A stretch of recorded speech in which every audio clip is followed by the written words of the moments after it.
muchísimas gracias por la sintonía. Mi nombre es Bartolomé Pujals y como cada 15 días, todos los lunes estaremos por aquí con este espacio de Conexión Ciudadana, una producción especial para Red Habla TV.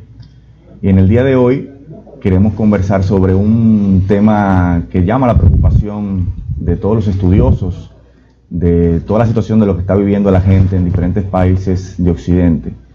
Y es esa tensión que se da entre estos procesos de innovación tecnológica que se han venido dando en los últimos años respecto a la protección de los derechos sociales, respecto al empleo, respecto a cómo la gente va a enfrentar la posibilidad de que se produzca desempleo a partir del desarrollo tecnológico. Ya Eric Hobsbawm lo venía anunciando en un libro muy interesante que se llama Breve Historia del siglo XX, de cómo en la década de los 70 comenzó todo este proceso de revolución tecnológica y cómo esto comenzó a producir desempleo estructural en todos los países de Occidente. Queremos ver y observar esta tendencia que se está dando, y para ello me hago acompañar de Leti Melgen, economista, coordinadora ejecutiva del país que queremos, investigadora del ISD, igualmente de Jan García Periche, fundador de Global NEO, y del conductor Anselmo Muñiz, director de investigaciones del ISD. Antes de pasar a la discusión del tema, quisiera que veamos un breve corto para situar esta conversación. Señor director, cuando usted pueda. No lo tenemos todavía. Bueno, vamos a iniciar esta conversación.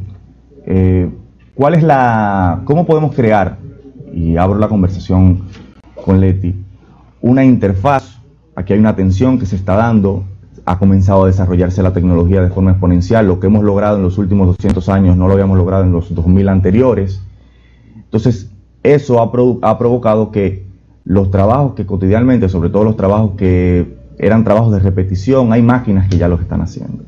Y eso, vemos todo el fenómeno de Uber, el fenómeno de Airbnb, una serie de plataformas que han desplazado una serie de mano de obra, y que eso nos enfrenta a un reto de la perspectiva de la regulación. ¿Cómo estamos viendo esto? ¿Cómo está ocurriendo? ¿Cuáles son las cosas que tenemos que discutir y tener en cuenta en relación a esta cuestión? Sí, no, definitivamente. Bueno, buenos días. Muchas gracias, Bartolomé, por invitarme al programa. Y bueno, sí, definitivamente lo que tú planteas es el avance tecnológico ha venido con unos grandes retos del Estado. Y yo creo que fundamentalmente invita a pensar o a repensar nueva vez al Estado no como solo un ente regulador, como un ente marginal de todo este proceso de avance tecnológico que se está dando, sino más bien como un gran impulsor de estos procesos.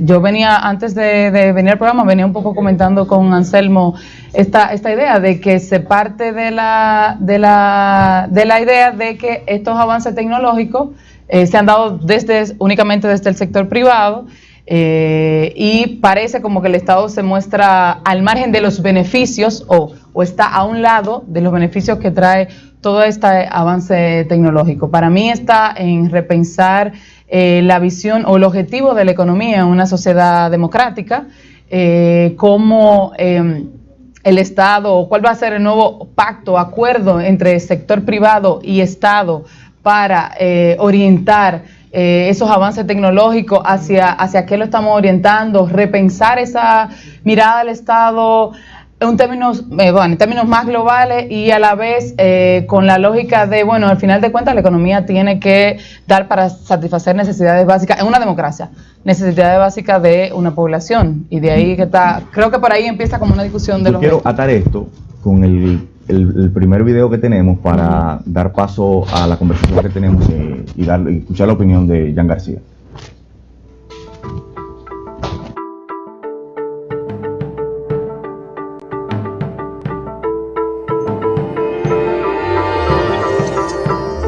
Los últimos 200 años ha habido gente preocupada porque el progreso tecnológico y la automatización desembocaran en cifras desorbitadas de desempleo. Y durante esos 200 años, esa gente ha estado equivocada, aunque haya habido mucha destrucción debido a la tecnología y la automatización. Ha habido incluso más creación, y en el mundo desarrollado nunca se ha vivido un periodo prolongado de tasas altas de desempleo. O sea que, basándonos en los últimos 200 años, podemos estar tranquilos sobre lo que va a pasar en el futuro. Yo no estoy tan tranquilo, porque me paro a pensar en una serie de elementos y veo que puede que esta vez estemos en un periodo diferente, y precisamente por las tecnologías modernas que tantas cosas pueden hacer, puede que hayamos llegado a un punto en que empezamos a necesitar menos mano de obra para mantener una economía productiva. Mi coautor Eric Brynjolfsson y yo lo llamamos la segunda era de las máquinas.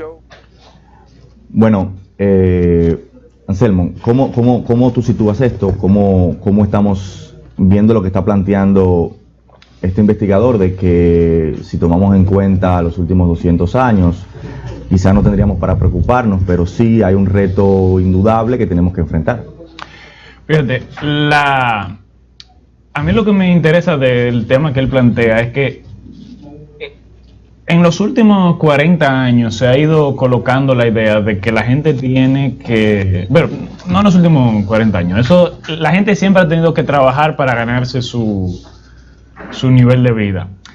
Pero durante mediados del siglo XX, en la mayoría de las democracias avanzadas, pues se estableció una idea de que las personas, debido a la dignidad que caracteriza a los seres humanos, tienen derecho a un mínimo de participación en el excedente de la producción social para vivir con dignidad, independientemente de su capacidad para aportar a ese excedente.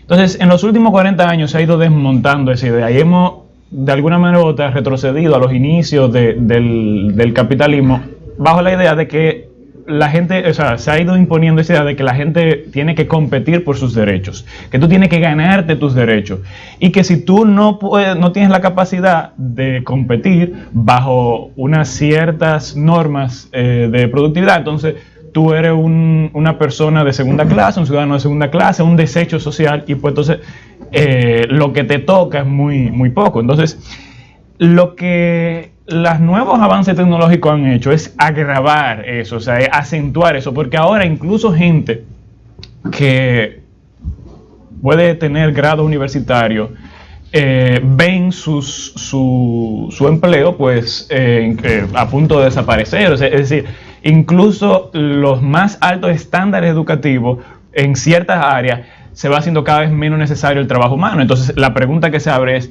si eso es así, ¿cómo podemos exigirle a la gente que para tú vivir con dignidad, tú tienes necesariamente que ser competitivo en un mundo donde cada vez es menos el trabajo que se necesita, el trabajo humano? Y por lo tanto, cada vez menos gente van a tener la posibilidad, no importa cuánto tú te fajes, de tener un trabajo altamente remunerado, porque cada vez más tipos de trabajo lo pueden automatizar. Entonces, esa es la pregunta. Porque si la respuesta es, bueno, así es, entonces lo que nos abrimos es a un mundo de precariedad, a un mundo de exclusión, y eso a su vez genera desestabilidad política, violencia y violaciones estructurales de los derechos humanos. Entonces yo creo que ese es el debate al que debemos abrirnos. Bueno, yo quisiera escuchar a Jan, porque lo que parece es que el gran cambio social que hay que pensar es qué hacer con toda esa gente que aparentemente se va a quedar en el camino. Es decir, tú quizás ves esto con más optimismo. Sí. Entonces, ¿qué tú opinas de si hay una tensión real, si es una cuestión de que es una preocupación que se puede sortear? Bueno, definitivamente nosotros ahora mismo estamos viviendo un reto a la magnitud que ninguna generación antes había vivido. O sea, los próximos 30 años va a traer unos cambios más radicales y más profundos en la humanidad y en el mundo, no solamente social, sino obviamente tecnológico, político y económico. Yo soy optimista con el futuro, pero siempre y cuando nosotros podamos reinventar los modelos de gobierno y los modelos que pueda regulatorios. O sea, mira, esto a través de toda la historia, el mundo nunca ha sido estático, todo cambia, pero hemos dado, el cambio usualmente se ha dado en procesos lineales. Sin embargo, a través de que empezó la industrialización, se ha acelerado el cambio, y sobre todo con la digitalización, los cambios han sido mucho más exponenciales. Ahora nos encontramos en una situación donde el porvenir, el escenario del futuro es muy incierto, y dada cada situación de incertidumbre, lo más deseable que uno puede hacer es la habilidad de adaptarse. Entonces, si nosotros no adaptamos nuestro sistema político, nuestro sistema de gobierno a la incertidumbre, esta situación que plantea Anselmo no será beneficiosa para... Hay algo interesante que dice McPhee, que también lo veremos más adelante, es el tema de que estamos en una segunda época de las máquinas. O sea, la revolución industrial, a partir de 1840, hablaba de comenzamos a utilizar la tecnología de otra manera para emplearla en mano de obra, etcétera, etcétera. Pero ahora ya era acompañando la mano de obra humana.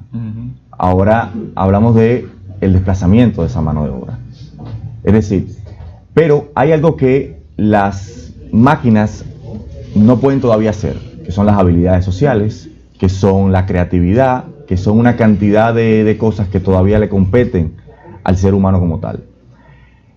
¿Cómo tú encajas, y le hago la pregunta a Aleti, cómo encajamos eso en la República Dominicana, donde se habla que hay un desempleo estructural entre un 14 y un 15%, donde no hay puestos de trabajo, donde hay, es que estamos hablando de un país con una economía, si se quiere, rentista, donde no hay modelo productivo, donde las grandes empresas que tenemos aquí, su mayor espacio de desarrollo comercial es las importaciones. ¿Cómo tú encajas todos estos retos que se están dando cuando aquí ni siquiera hay empleos básicos? Cuando los empleos que hay, entonces son precarios. Cuando hay una situación de base que en los países de Occidente, los países industrializados, ya hace rato que se superó. Sí, mira, yo creo que Dominicana es el ejemplo, o no el ejemplo, puede ser como ese laboratorio de ideas de lo que al principio yo quería plantear con el tema de cómo pensar la economía. O sea, para mí ya hablar del desempleo en Dominicana como un problema social, claro, obviamente es un problema social porque todavía acceder a bienes básicos se da a través del mercado o a través del ingreso que se adquiere a través del mercado de trabajo, pero yo digo que lo que es Dominicana está a la ventana de apostar a otra mirada a sus problemas sociales, aprovechando lo que decía Jan, todos estos avances tecnológicos. O sea, lo que es ya casi una regla que va a ser, es que a futuro los modelos económicos no van a necesitar mano de obra humana. Y por lo tanto, preocuparnos en estos momentos, como sabiendo que a futuro eso ya va a ser algo eminente por el modelo productivo sobre el problema de empleo, entonces como seguir pensando una problemática que ya va a venir de largo plazo. Entonces, mirando el modelo, lo que quiero plantear con eso es que lo que toca para mí en Dominicana es mirar la economía como el gran, digamos, laboratorio. Exacto, pero no es solo el laboratorio, lo que yo quiero decir es que hay que plantear la economía de la República Dominicana, el sistema económico dominicano, de forma tal que su objetivo final sea satisfacer esa necesidad básica. Y que, a sabienda de que aquí el tema de la precarización del trabajo, la pobreza, se ha resuelto con programas sociales, o sea, realmente lo que ha sostenido la cohesión social de alguna forma en la República Dominicana ha sido los programas sociales del gobierno de transferencia condicionada.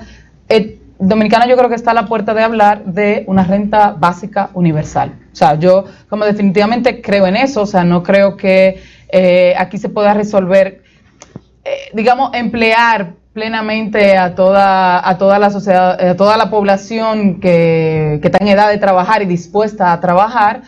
Básicamente Dominicana es una economía de servicios, es una economía muy interconectada, los grandes avances tecnológicos se van a dar acá, precisamente, o sea, y la apuesta debe de ser a plantear una nueva mirada del Estado en la economía, que siempre lo ha estado, porque toda la creación de excedente que se ha dado aquí a partir de finales del siglo XX, finales del siglo XIX, XX, XXI, el modelo de sustitución de importaciones, el modelo de zona franca y turismo, o sea, el modelo de servicios, la industria azucarera, siempre se dio a partir del apoyo y de los incentivos del Estado dominicano.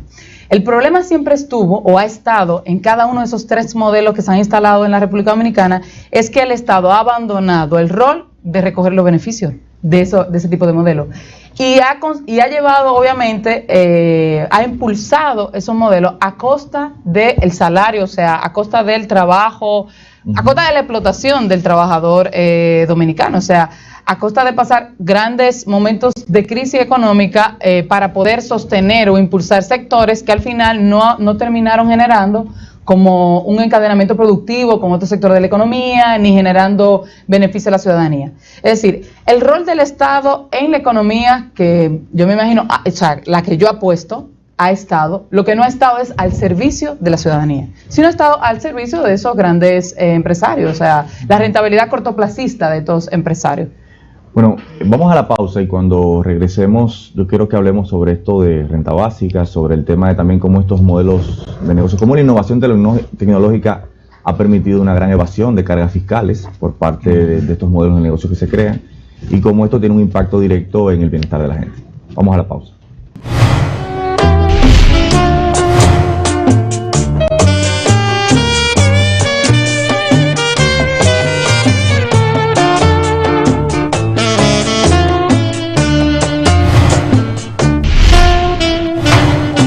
Lo llamamos la segunda era de las máquinas, para marcar la diferencia con la primera era de las máquinas, que fue la época del progreso industrial y el capitalismo industrial. En la segunda era de las máquinas, lo que estamos viendo es que la tecnología es capaz de hacer cosas que creíamos que solo eran ciencia ficción. Pueden conducir coches, pueden pilotar aviones, pueden responder a preguntas mejor que seres humanos bastante preparados. Nos entienden cuando hablamos y reaccionan. Están empezando incluso a diagnosticar enfermedades, algo que se pensaba que era una cualidad exclusivamente humana. La segunda era de las máquinas es muy positiva porque nos proporciona un mundo más abundante, más generoso. Estamos viendo, por ejemplo, que la peor pobreza, la gente que vive en la pobreza más límite por todo el mundo, está disminuyendo más rápido que nunca antes en la historia de la humanidad. No es coincidencia que esto esté ocurriendo al mismo tiempo que nosotros vivimos una revolución con potentes teléfonos móviles y que por primera vez estamos uniendo a miles de millones de personas en una comunidad mundial interconectada. La mayoría de los aspectos de la salud humana están mejorando rápidamente. Si vemos cuántas... Como vemos, la tecnología, sin la tecnología no estuviésemos aquí. Estamos haciendo televisión digital gracias a la innovación tecnológica. Hay una cantidad de cosas que el ser humano hoy puede hacer que antes no. Muchísimas cosas que podemos lograr, muchísimas cosas que podemos solucionar que antes no. Sin embargo, antes de la pausa hablábamos sobre también este tema de que la innovación tecnológica ha permitido revivir y crear una serie de negocios y de desarrollos comerciales que permiten la evasión fiscal, y sabemos que los sistemas fiscales tienen una utilidad y un objetivo de ayudar a repartir las cargas sociales que existen en una sociedad. Como negocios como Amazon, decíamos, negocios como Airbnb, negocios como Uber. Se habla de la uberización de la economía. Son una de las negocios que lo vemos desde el punto de vista del consumidor como una gran ventaja, pero son a costa de la precarización del trabajo, son a costa de esta evasión fiscal y cada vez existen como menos mecanismos regulatorios por parte de los estados o menos atención del Estado a cuestiones como esta. ¿Cómo lidiar con estas dos tensiones? ¿Cómo armonizarlas? Porque sin lugar a duda hay ventajas para consumidores, pero también una situación para los estados que en términos colectivos genera un gran impacto. No sé, Jan, cómo a ti que te gusta todo este tema del fenómeno de Uber y de todas estas ventajas que se están dando para utilizar la tecnología, ¿cuál es como el punto medio que podemos sacar? Sí, bueno, mira, cuando yo veo, por ejemplo, para entrar en debate y hacer un poco la discusión, a Rafa Mayoral de Podemos siendo el campeón del taxi y haciéndole la guerra a Uber, que fue el gran disruptor de esa industria, que al fin, o sea, mira, Uber más barato, descentralizado, no es vertical. Entonces, el punto que yo quiero hacer básicamente es la digitalización flexibiliza la economía, eso es un hecho. Entonces, gente como Rafa Mayoral, el enfoque que tienen es, en vez de ellos lo que quieren es desflexibilizar la economía, y yo lo que propongo es, en vez de desflexibilizar esa economía, ¿cómo nosotros no reinventamos la protección social dentro del nuevo contexto de una economía muchísimo más flexible? Porque si tú lo que quieres es irte para atrás y mantener los viejos regímenes de protección social atados al trabajo, que es lo que está haciendo, lo que está proponiendo Rafa Mayoral y Podemos, yo creo que al final eso le va a poner un ancla a tu economía, cuando la solución, en mi opinión, debe ser la innovación en temas en materia de política pública, como la renta básica siendo como un paso inicial, y la criptomoneda enfocada, por ejemplo, en los servicios públicos, como la salud, una criptomoneda que solamente sea dirigida hacia la salud, hacia la educación, hacia el transporte, empezar a innovar, en vez de irse para atrás unos regímenes que ya cada mes la economía lo está haciendo obsoleto. Leti, ya plantea exacto eso de no volver atrás, crear nuevos mecanismos de protección social en el marco de lo que ya es inminente. Sí, pero lo que yo creo también, Jan, aquí es importante entender que crear nuevos mecanismos de protección social implica que las empresas paguen. Y ese ha sido el problema, que las empresas no quieren pagar. Y mira, a mí me llamó la atención el videíto que entró antes después del corte, donde la persona decía, mira, por ejemplo, ese optimismo tecnológico, yo como que le echo a un lado. Le dice, ay, ha reducido la pobreza. Entonces yo, sí, pero el problema no es que haya reducido la pobreza, el problema es la desigualdad ahora mismo. Claro. O sea, así mismo como ha reducido la pobreza, ha aumentado las grandes ganancias de grandes industrias, en esa lógica de empresario, emprendedor, en donde tú te desvinculas completamente de un costo social que opera a través de cada una de esas empresas modernas e innovadoras.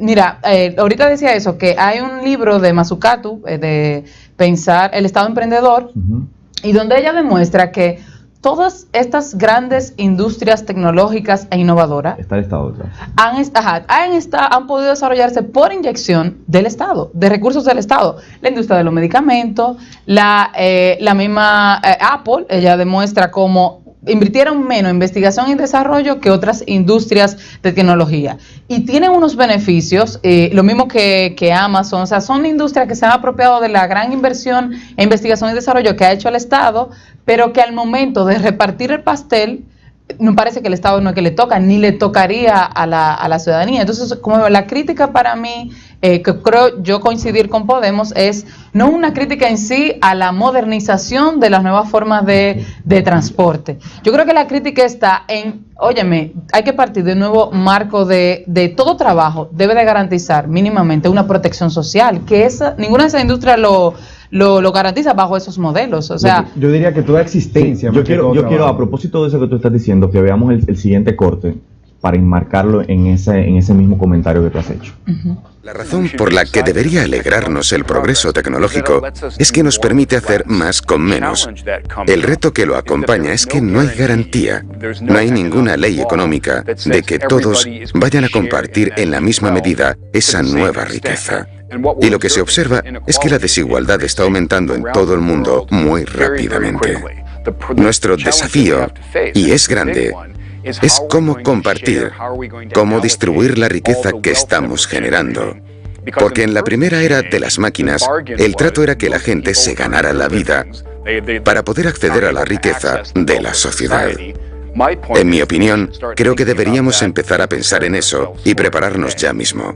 La gente que se ha visto más directamente amenazada por la nueva y potente tecnología es la gente que está justo en el medio, lo que los estadounidenses llaman la clásica clase media. Aquí hay una palabra clave que es rutinario, hacer muchas veces lo mismo una y otra vez. Y si hay una cosa que la tecnología ya hace muy bien, es el trabajo rutinario, repetir muchas veces lo mismo de manera consistente. Ahora lo que estamos viendo es que la tecnología no se limita a ese medio, a ese trabajo rutinario. Está adquiriendo... Fíjate, yo creo que, primero, igual que Jan, yo realmente soy un entusiasta de la tecnología, de los avances tecnológicos y en particular de la inteligencia artificial. Porque el trabajo asalariado, yo no lo veo ya hoy en día como un gran mérito que define a la humanidad, sino precisamente como un límite a la libertad política e individual. Entonces, algo que es importante reflexionar es que detrás de esta discusión hay una ideología del progreso que a mí me gustaría un poco deconstruir. La primera revolución industrial generó grandes riquezas, pero a un costo humano y social inmenso. Es decir, esa primera ola de industrialización que se hizo sobre la base del trabajo infantil, de la explotación del trabajo de las mujeres, fue muy violenta, generó mucha muerte, mucha violencia, muchas enfermedades, pero también mucho caos político. Entonces, en respuesta a eso, hubo que inventar y hubo que innovar, como dice Jan, en términos políticos, mecanismos de protección social. Y es a esos mecanismos de protección social que le debemos la reducción en la pobreza, no a la tecnología. Exacto. O a la innovación en sí misma. Igual, o sea, en el video el investigador señala el tema de cómo en este periodo de innovación se ha ido reduciendo la pobreza extrema a nivel mundial, pero lo importante señalar aquí es que eso se debe a políticas públicas que han ido redistribuyendo ese gran excedente de producción que tenemos y que hemos ido acumulando a nivel global durante 250 años de industrialización. Entonces, la innovación per se puede resultar o en la cura para un cáncer o en una bomba atómica. Claro. Es decir, que ese no debe ser el foco de la discusión, sino la idea de quién controla la innovación y para qué. En ese sentido, por ejemplo, mi crítica al modelo de Airbnb o de Amazon o de Uber va en la medida justamente en que han empleado herramientas tecnológicas para evadir cargas fiscales, para evadir la carga laboral. En el fondo, incluso yo también preguntaría cuál es la innovación de Uber, porque no es el app lo puede usar cualquier compañía de taxi. Si es la descentralización, eso no es una innovación, eso es de hecho volver a los orígenes del capitalismo, porque el capitalismo no empezó en las grandes industrias, sino en los burgos, como le llamaban. Exacto, y en los sweatshops, como le llaman los ingleses, que es el trabajo donde el capitalista le daba el dinero a una familia para que, sobre todo al papá de la familia, para que él, con el trabajo de sus hijos y de sus mujeres, de gratis, le produjera mercancía que después le iba y recogía. Entonces, lo importante para mí es ver, bueno, ciertamente la regulación económica del siglo XX ya no son suficientes, porque ha habido cambios demográficos, sociales, políticos y tecnológicos.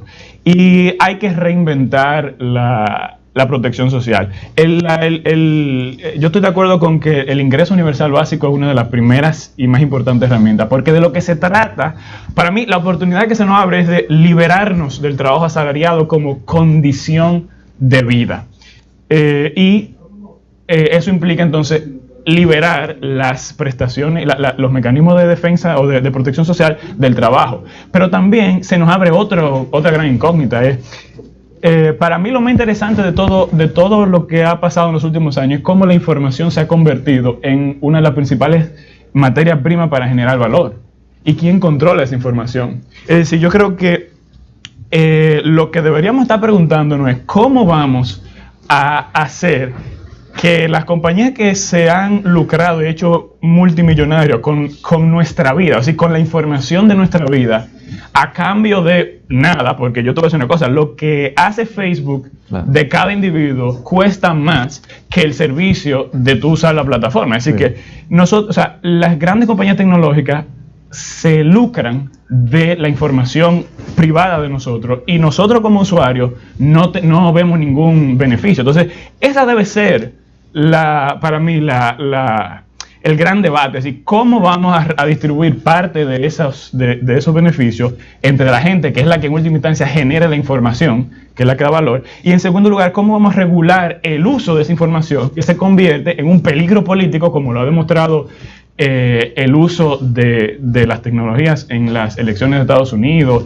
o en el Brexit y con todo el tema del fake news y la manipulación de campañas. Sí, yo creo que la discusión de la democracia se abre ahí, en garantizar protección social independiente del trabajo y en garantizar participación en los beneficios para la ciudadanía del valor que se genera en la información que nosotros producimos y en el control de cómo se usa esa información en un Estado democrático, de manera tal que pueda seguir innovándose sin abrir con ello espacio al uso o al abuso por parte de esas empresas de esa información. Porque, bueno, sí, mira, sin duda yo estoy de acuerdo que ahí es que entra el tema político.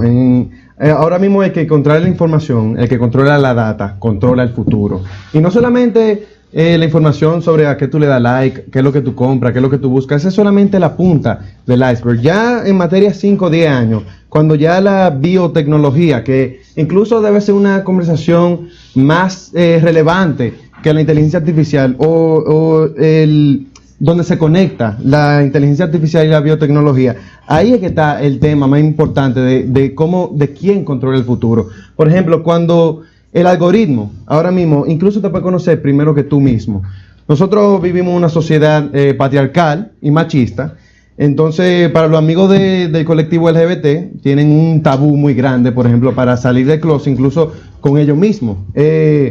Muchísimas personas del colectivo LGBT homosexuales, ellos están en negación con ellos mismos, pero ellos no se lo pueden negar a Amazon, ellos no se lo pueden negar a Google, y sobre todo cuando la información biométrica esté conectada con la inteligencia artificial, ahí ya uno no se va a poder esconder, el algoritmo te va a conocer más que tú mismo. Por ejemplo, cuando tú estés viendo un anuncio y el algoritmo sepa, cuando te dé la mujer y el hombre, para dónde van tus ojos, qué está pasando con tu flujo sanguíneo, con tu corazón. Tú incluso estando reprimido por la sociedad que vivimos, el algoritmo le va a decir a Coca-Cola y le va a decir a Amazon, si tú le quieres vender a este tipo, véndele con el tigre y no con la tipa. Y ese tema es un tema fundamentalmente político. Y bueno, ahí es que entra el debate, yo creo que de la política en el siglo XXI. ¿Sabes qué? Yo, con lo que tú estabas comentando, Anselmo, y también lo que tú estás comentando, Jan, yo creo que lo que sucede es que esa discusión se detiene automáticamente, no pensamos en cuál es el rol del Estado y cuál es como la función de la economía, porque ustedes bien lo dicen, o sea, lo que se avecina una sociedad tecnológica, donde el trabajo ya no va a ser, digamos, la vida no va a depender del trabajo, o sea, no va a ser necesario que trabajemos. Y entonces digo, bueno, pero la discusión ahí es que entonces toca ya pensar la economía no como no como la satisfacción muy individual de las necesidades, sino más bien como una economía que pueda sostener o impulsar ese cambio demográfico que viene, esos nuevos patrones de individuos, de consumo, de necesidades. Como lo que yo quiero plantear con esto es que ya creo que se hace más evidente la vinculación entre un modelo económico y la democracia. O sea, como que porque parecía, como está diciendo, con las reformas neoliberales de los 90, o sea, ya eso parecía que se borró de la discusión. Y este nuevo cambio tecnológico, le digo, cónchale, pero lo que esto está llamando es nueva vez a vincular la democracia con la economía. O sea, como es igual el tema del medio ambiente. Yo creo que a nadie se le ocurre como dejar el tema del cambio climático, claro, al mercado. O sea, ya hay acuerdos globales de cómo los estados tienen que asumir el compromiso del cambio climático. Yo creo que eso hace falta en la parte de lo que responde a la economía. O sea, se debe de plantear ya cuál es el modelo económico para la sociedad del futuro. Vamos a unos compromisos comerciales.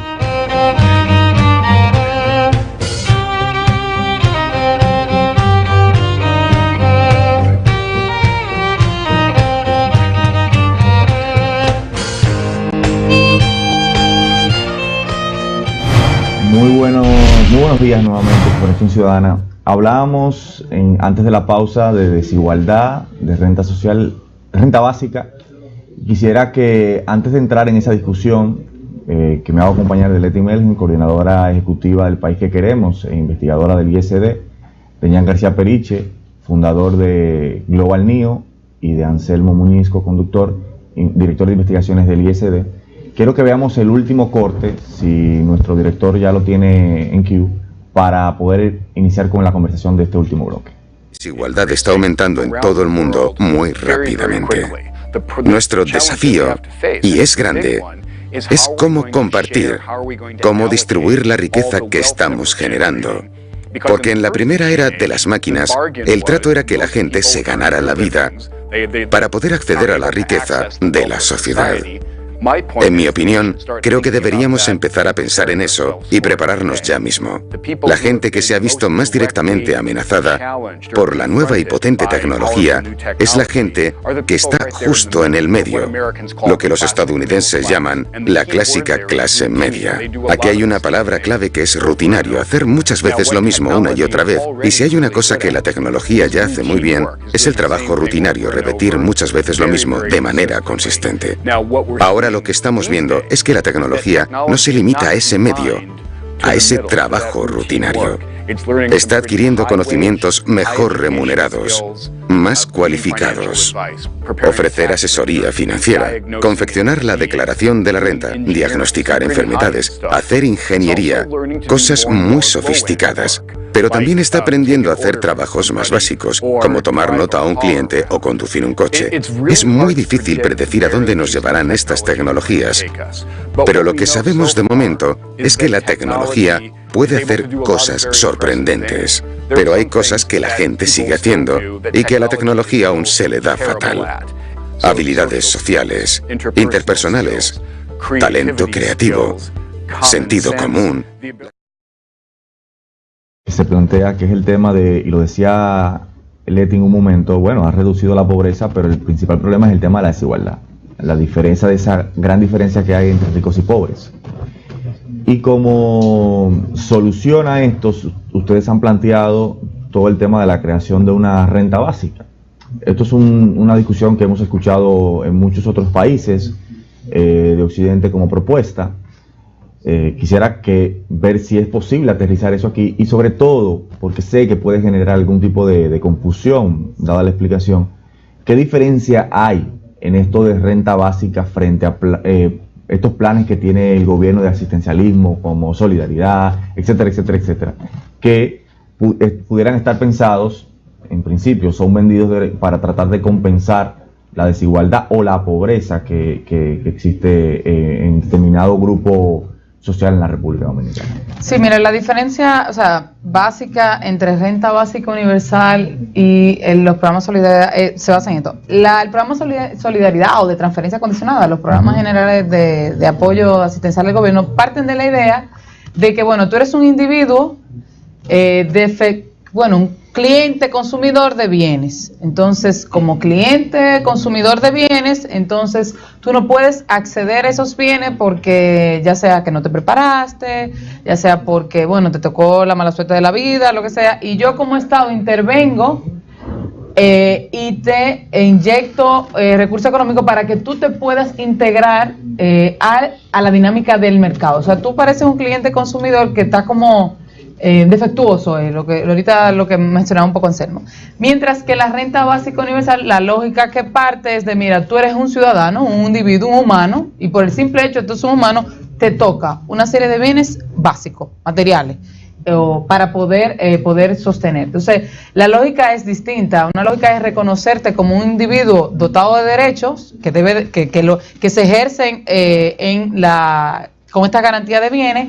Y la otra lógica es que la culpa es tuya y yo vengo a ayudarte, a asistirte para que te puedas integrar en la vida, para que sea un individuo útil en la vida económica. O sea, no es que yo no es que tú tengas esto como derecho que te toca, sino es como no lo pudiste lograr en la dinámica de mercado y yo entonces te doy un empujoncito.